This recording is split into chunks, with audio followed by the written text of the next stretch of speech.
Good morning, Trump's family. Welcome back to my channel. Have a good day, everyone, and God bless you. Alright, without further ado, let's get into the news this Saturday morning. And it looks like our base pillow merchant, Mike Lindell, is making a vibe for the Republican National Conference chair from what's her name? Ron Romney McDaniel or something like that. Rhonda McDaniel, the rhino who sit there and does not fight for any election at all that shouldn't be worth fighting for. She'll sit there and to allow those results to just come on in no matter the defunct that took place in whatever election it was, sat on the sidelines, collected tons of money and donations, yet decided not to do anything with them outside of making sure they went to rhinos to defeat America First type of candidates. So yeah, but Mike Lindell for the RNC chair, yeah, you be better than what we have right now. A Mitt Romney type of individual heading to conference. So let's go take a look what we have here. It says report Michael Lindell challenging Ronna. I said Rhonda McDaniel for the RNC chair. That's right, here we got major changes might be coming to the RNC. Lindell told National File that he's going to challenge Ronna McDaniel for the chair of the RNC. National File can exclusively report that MyPillow founder and CEO Mike Lindell will challenge Ronna Romney McDaniel to lead the RNC after the recent midterm election once again exposed the epic apathy and failure of those running the Republican Party. Ronna McDaniel has failed in her leadership, Michael Sandel told National File after revealing he'll take her on to lead a Republican National Committee with a new input to get a different output. Lindell, the founder and CEO of the wildly popular MyPillow brand, says it will take a businessman to unlock the full potential of the Republican Party and help save America from the failed political establishments. Much like when President Trump took the national gloves off and America roared. We need someone who knows how to run a business to lead one of the most important organizations in our country. Lindell says of his bid to run the RNC. The establishment is trying to keep running a Romney McDaniel in charge despite blowing another election cycle for Republicans. We're already trying to re-elect her as RNC chair. Yeah, the rhinos are out there trying to re-elect her. Yeah, because third time's the charm of her running the establishment? Well, I guess it is because they got the results they wanted. They made sure that they were able to stem the inflowing and influx of America First type of candidates into Congress, and that's what their stated goal was, as we saw what took place in Alaska and other places around the country, Arizona, Pennsylvania. They wanted to ensure that they could defeat Republican Trump type of candidates and continue to elect people like McConnell type candidates to the Senate and Congress. And that's what their main goal was. So yeah, Mike Lindell. Even Lee Zeldin would be a great choice to lead the RNC, but anybody but Romney McDaniel, and that's it. Yeah. She's a relative of Romney. And we have to wonder why we're losing elections, why we can't win. It's because we have losers in charge of these institutions. And this is some big news, but I did want to comment on some fascinating developments that have been going on at the new Patriot-dominated Twitter. Elon Musk is of course moving at lightning speed to change the world, particularly in the realm of the information war that characterizes so much of the globalist world order. We have to remember that the mass media plays an essential vital role to the maintenance and expansion of globalization. Pre-globalist societies were generally held together, of course, by culture. A common culture circumscribed by borders and boundaries together served as the connective tissue that held a society or a nation together. However, globalization, as you know, by its nature, recognizes no borders or boundaries. It transcends all frontiers and spatial limits, and thus transcends and indeed eclipses old cultures, customs, and traditions, and of course, national identities and distinctives.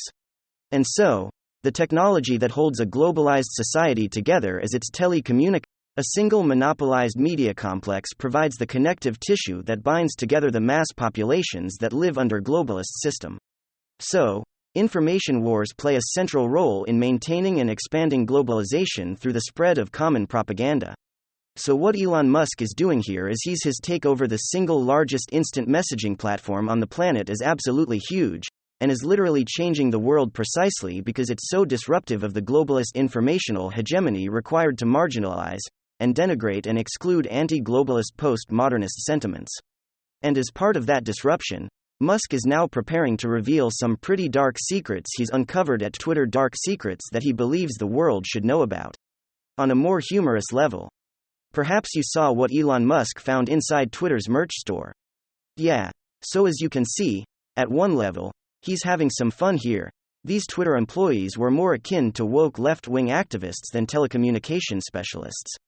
And again, that's because of the central role telecommunications play in substituting for the culture that traditionally and historically held society together. But Musk just tweeted out what appears to be a very ominous sign of things to come, quote, "The more I learn, the worse it gets.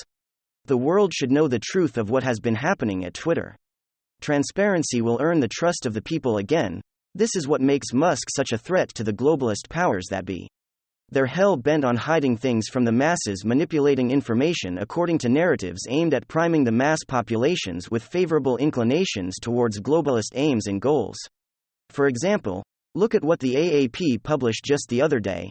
New Twitter owner Elon Musk said he's granting amnesty for suspended accounts, which online safety experts predict will spur a rise in harassment, hate speech and misinformation. And Musk responded brilliantly to that, quote, "AP is such an expert in misinformation, Twitter couldn't hope to compete." And then he followed up with, "But you have piqued my curiosity. Who are these, quote, online experts? You speak up?"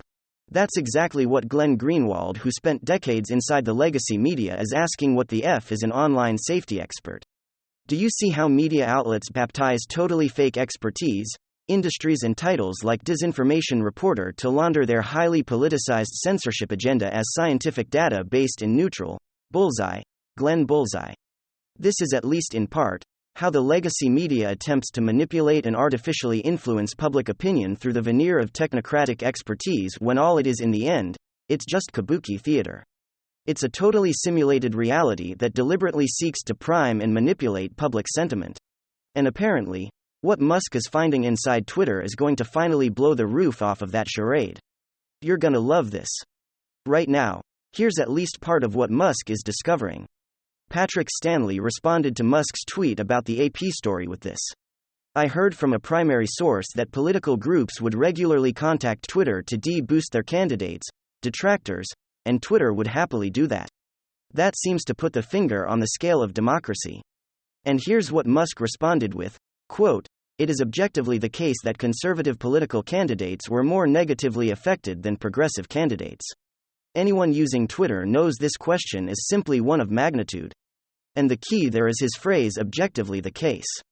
So it appears that Musk hasn't covered very clear data, perhaps algorithms that indicate a deliberate and definitive suppression of conservative political opinion and candidacies, and thus, intentionally disrupted the democratic process in favor of woke neo-Marxist sentiments and candidacies. But of course, we know this goes way beyond just woking. This goes way beyond mere woke sentiments that dominate Silicon Valley. We now know that executives from Twitter as well as Facebook regularly held meetings with the Department of Homeland Security to discuss deliberate censorship on a wide range of topics that included, of course, the disastrous withdrawal from Afghanistan, obviously the coronavirus, and even tweets about racial justice and BLM. Big tech oligarchs, most especially Twitter, have been working together with our federal government weaponizing national security to shut down free speech. It says as authoritarian and anti-democratic as one could possibly get. We're actually finding out more and more each and every day that when you look under the hood of Twitter, you get a glimpse of the whole of the deep state apparatus. Which means that Musk may indeed be blowing the roof off of not just Woke Inc., but also the deep state itself, which means that his takeover of Twitter is indeed changing the world in ways we never even imagined. Thanks for joining us on today's episode of Open Source News. Don't forget to like, share, subscribe and turn on the notification bell